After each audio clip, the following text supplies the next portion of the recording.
Hey, thanks for coming back to Two Guys and a Beer. My name's Joel Apple. John Engelbrecht. How you doing? Hey, today we're going to have a little bit different of an episode. We're getting into the new year here. We're well into the new year, into the first quarter. We're going to take a look at what happened last year. Because last year, John, was really kind of a banner year for craft beer. How so? Well, there's a lot of new breweries starting up. Breweries are expanding. Breweries that have been in existence for 10, 20 years are now putting money into expansion because they just can't keep up anymore. That's a good problem to have. That means they're making good beer and they're producing a lot more because the demand is higher. That's right. That's right. So much for a recession, right? Sure. Well, and it's funny you mention that because almost every area of the economy has been tanking except for craft beer sales. Can't argue that, can you? Homebrewers, keep it up. That's right. So, I know this is kind of beer geeky kind of stuff, but I thought we'd take a look at what's been selling out there. Yep. But on the other hand, let's take a look at what's been getting some good ratings. Good idea. So, up there on the top ranks, I have some stats here from the website that I had found, Modern Brewing Age. Yep. And they have last year's results. #1 label out there. Oso. No. Sorry about that. Potosi. No. Leinenkugels. Nope. I don't know. Or Point. Or any. What? The Glares. Bud Light. Oh. They're not even in the craft beer category. They're not in the craft beer category. But last year, you know how many cases they did? 68 million cases. 68 million. That's 68 million zeros? cases. 6 zeros. 6 zeros. 68,260,060. That's a lot of beer. That's a lot of beer. We'll give them credit for that because they obviously found an audience that likes beer. That's right. And that said, those of us that follow the craft beer industry, with a lot of the work they do and the money they pour into the industry, it helps what the little guys can do. So, give them kudos for that. Coors Light's next, Miller Lite. Sure. They're just putting out a ton of beer, 32 million cases, 34 million cases. But if you think about it, that's exactly why we started this blog. That's right. Was to get past those, not saying that they're bad beers, but hey, there's a lot of different flavors out there that a lot of you people out there, home brewers, craft beer brewers yourself, would like to try, and that's what we're trying to introduce you to. That's right. So let's move away from the macros. Sure. Let's look at some craft brewing. Sam Adams seasonals. Sure. You see them everywhere. Yeah. Practically. They've done compared to what did we say 26 million cases. 68 million cases. Million cases. Sam Adams seasonals. Now this is their Christmas stuff. They're just over 2 million cases a year. That's pretty good for a seasonal beer, though. That is good. That is good. And their Sam Adams Boston Lager is next at 1.6. So they got roughly about 4 million cases going out. Sure. In two flavors. Right. That's a lot of beer. That is a lot of beer. In fact, one of the big things that happened this year as far as the Brewers Association goes was they changed the guidelines or rules, so to speak, to what a craft beer brewer was. It used to be that the cap was at 2 million barrels. Really? They moved that up to 6 million barrels, and some people call that the Sam Adams rule. Yeah. Because they were pretty close to there. Sure. But I think more than that, it shows where craft brewing is going, craft beer brewing is going, and that it's becoming a larger segment of the market. Well, I think the sad part would be is if you didn't include Sam Adams in that, you'd lose a good quality product. Because I can remember when they first came out, it wasn't one of my favorites, but now that I've tried a lot of beers, they make a pretty good. Their Boston Lagers, that's a decent beer. It is, and their seasonals are really good right now. Their biggest seasonal is the Noble Pils, which is really good. Everyone I've talked to that has had it enjoys it. It's the second time out, and a lot of people are wishing that they make it a year round. Yeah, well, that's a good problem to have. That's right. That's right. So they're doing some good stuff. Sierra Nevada, we looked at a couple Sierra Nevada beers not too long ago. They're right up there, and as we take a twist around what's really selling towards what the quality is, you'll see Sierra Nevada right up there again. Oddly enough, Samuel Adams isn't going to be in any of what we're talking about in a couple minutes. Really? Yeah. Well, that'd be interesting. So, you look at Sam Adams, Sierra Nevada, New Belgium Fat Tire. New Belgium's doing a lot. They're one of these breweries that has really taken the hands-on approach to becoming self-sufficient. They're very green. They're almost 100%, if not 100%, self-sufficient. Wow. As far as energy goes, right up there with Sierra Nevada. That's cool. Which we talked about not too long ago. Great Lakes, Widmer Brothers out in Oregon. Okay. They're doing a lot of good stuff. Red Hook, not so. Red Hook, they've got one product that just seems to penetrate the market, and that's the Long Hammer IPA. Okay. Well, IPAs. Well, how can you argue with an IPA, right? IPAs have been ruling the market this year. So. It's been ruling our blog too, if you think about it. That's right. So let's set that aside for a second, and let's look at what people are really drinking and what people really think about what they're drinking. Yeah.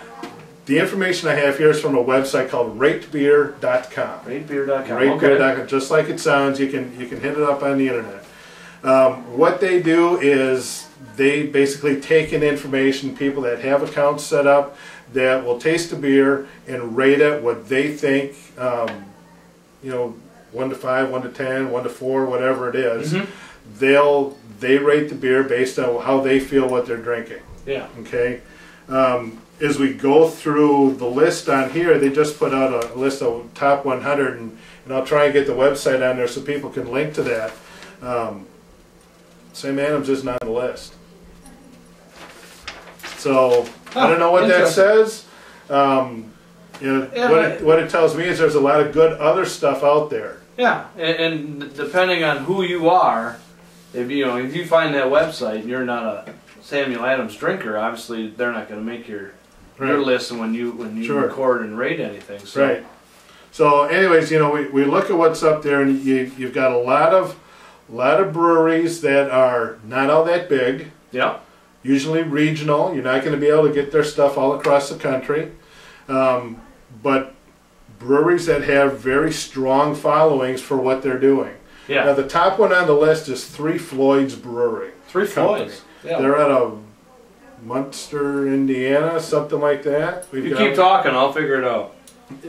They have their, top-rated brewery. They have one beer, which we're going to try here in a minute, that's rated at 100 as far as the style goes. But doesn't say. They're a brewery that, what they do, they don't do a lot, but they do it good. You look at Founders, which is out of Grand Rapids.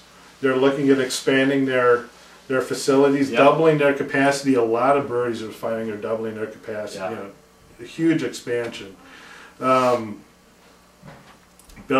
Russian River, if anyone has had Pliny the Elder. I don't think I've ever had anything from them. Russian River on the West Coast, Pliny the Elder is considered the #1 beer in the country by a lot of people, if not the world. I mean, if you get a chance to get a double IPA called Pliny the Elder, you see a little green label with a red dot that says Pliny the Elder in there, pick it up. Okay. Pick it up. Bell's Goose Island, which is in Chicago, they put out a lot of good stuff. A little place called Kuhnen, how do we say that? Kuhnen Brewing Company.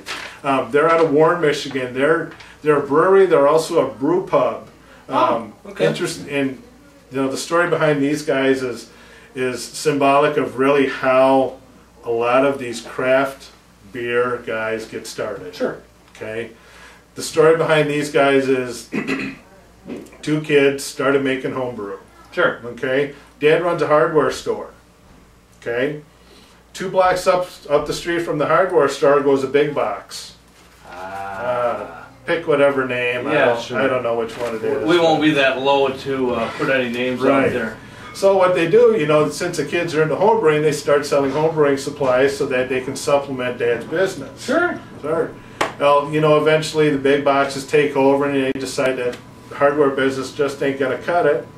So they go full force into brewing, ditch the homebrewing supplies. They just start their own brewery and brew pub, and now they're on number 12 on the list. Really? The top breweries of the year. Wow. I mean, So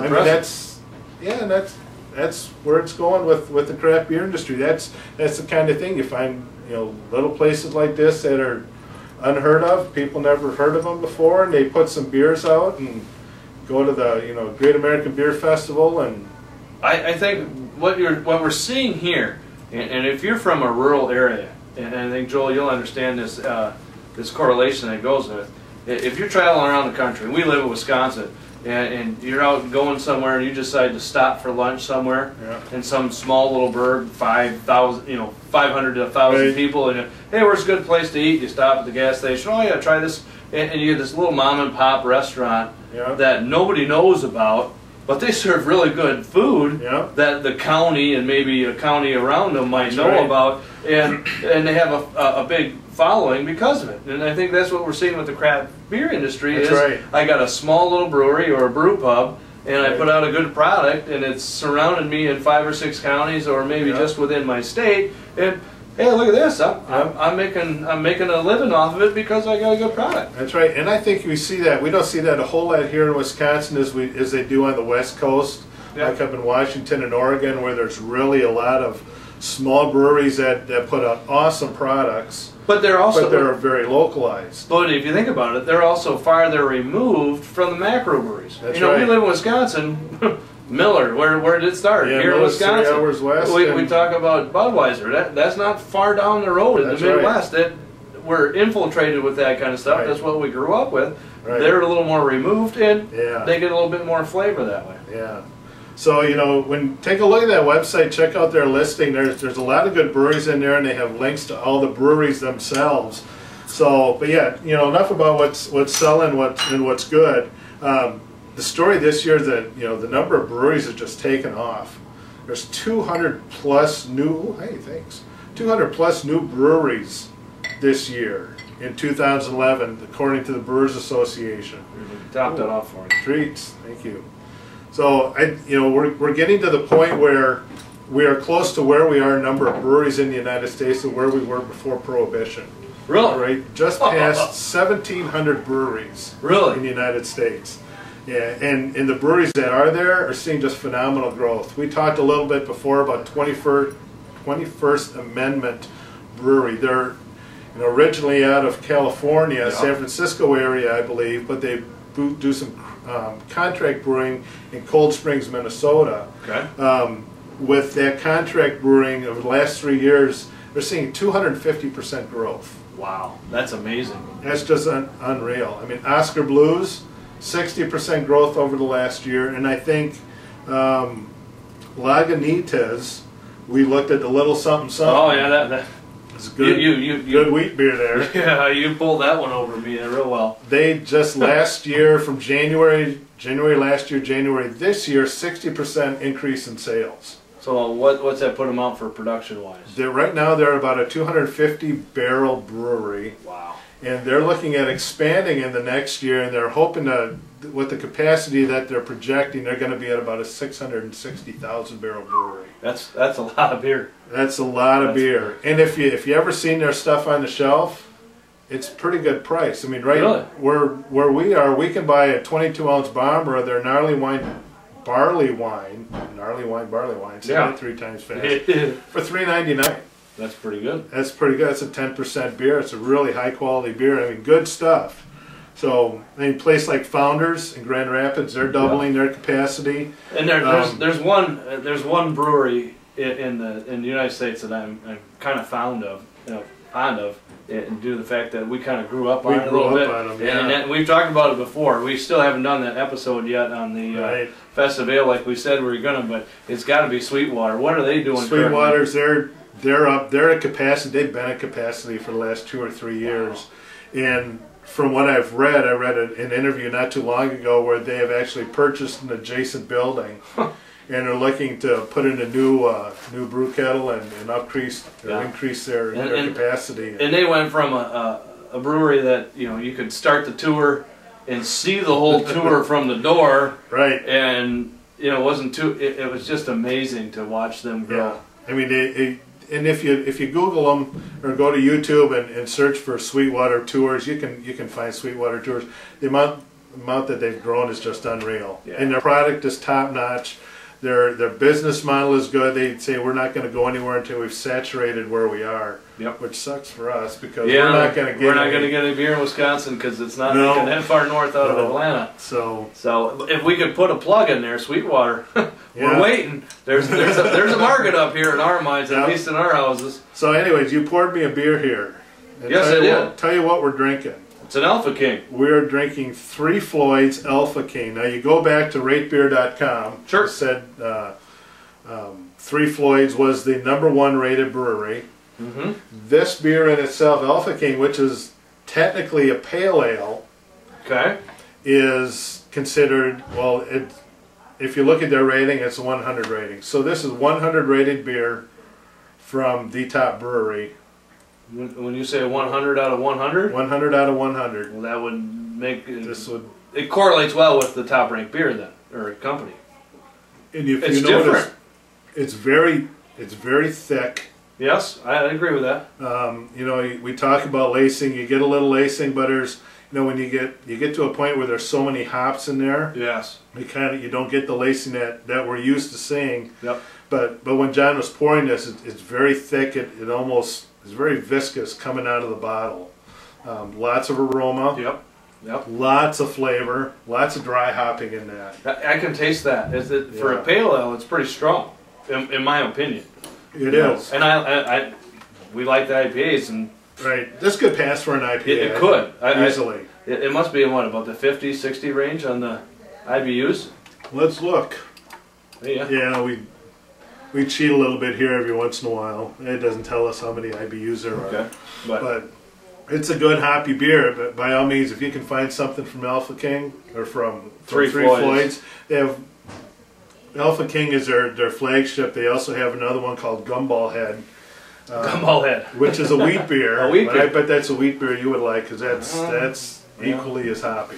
We'll have to see, won't we? We'll have to see. But talking about good beer, yes, we don't always get good beer. No, not always. And then part of our segment tonight, it's kind of one of those that hit the cutting room floor a long time ago. Not really, but we're just waiting for the right moment to put it out there because you know we're really trying to be honest with what we do. Yeah. And you know when we try beer, you know you get what we're thinking. Yeah. Uncut. All I got to say is, you know, I kind of went on a little bit of a rant, and you might, maybe you've had this experience before where you bought a 6-pack and you go, man, I got to finish the rest of it, and you really don't want to, and that's kind of the mood I was in that night because we'd had some really good quality beers, and then we had that one from Dundee's, and it just didn't stack up to the rest that we tried, and unfortunately, what you're going to see is us being honest that, or at least me being honest, that it just isn't that good a beer. And we're not trying to run Dundee's down. No, we're not running them down at all. It's just the way. But we want you to understand that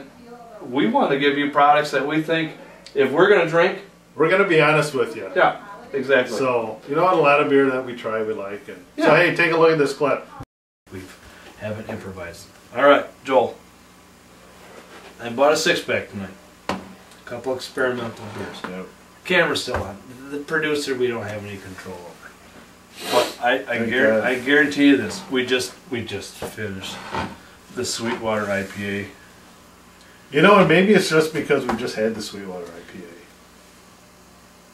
I'll give you this, Joel. You're being pretty positive in a negative situation. Yeah. Because you know what? And I'm sorry, I don't like doing this, but Dundee Indian Pale Ale, not worth it. Period. There's no front end, there's no middle, and the back end is bitter. Yeah, back end's bitter, which is not good. You want your bitter on the front end. No, we're not talking bitter in something that we like. Even if that bitter was on the front end, I'm sorry. You know, it's just a bitter back end. It's like a bitter back end, you know? No, it's like, I'm gonna steal this from another brewery, and I don't know which one, but it's like Old Bitter Woman. There's nothing good that could be said. It just, it's cold. I'll give you that much. How about that for an endorsement? It's cold. That's all the farther. It is cold. That's all the farther I can go. Very nice refrigeration. I'm sorry. Yeah, your refrigerators work. And that's all we can say about Dundee's IPA. We're not here to endorsement. We're not here to be negative about anybody, but you know what? We cannot endorse this. I don't care if this goes on the out clips, the whatever edition of Two Guys and a Beer, and I'll stand up for my opinion because I think you're just ticked off you bought this. That might be part of it, but you know what? When I see IPA on the label, I expect better. Period. I don't care who makes it. I expect better. I keep drinking it, thinking it's going to get better. Lies. No. Sorry. I'm done. Thanks. Well, now that we got done with that, we can't really leave on that kind of a note for a year-end review. And maybe some of you are still laughing. We find a good chuckle out of that every time we watch that episode. But I guess our encouragement is, when you find good beer, stick with it. Support your local craft brewers. And we're big fans of some of our local people. That's Point, right. Oso, Pearl Street Brewery in La Crosse. I mean, there's a lot of good places out there that got a lot of good product. Yeah, and you know, next time you come back, we're going to be looking at Oso Brewing. We took a trip out there today, as a matter of fact, and you know, we'll show you that episode next time. We really enjoyed ourselves. Some good stuff coming out of there. But yeah, you know, you're going to get a bad one every once in a while. Yeah. It's a huge market. There's a lot of craft beer out there. A lot of it's good. And you know, the way we really started this whole process 13 years ago, hey, have you ever tried this? No, I haven't. No. We pick up a six-pack, we sit down and drink it and go, That's that right. was pretty good. No, it wasn't as good as I wanted it to be. And you're gonna find a wide variety as you go through a bunch of beers. Yep, that's right. So live and learn, and that's the fun part. Push forward. That's right. That's the fun part, because guess what you get to do every time you try something? You get to drink beer. Nothing wrong with that. Have a good night. Atlanta.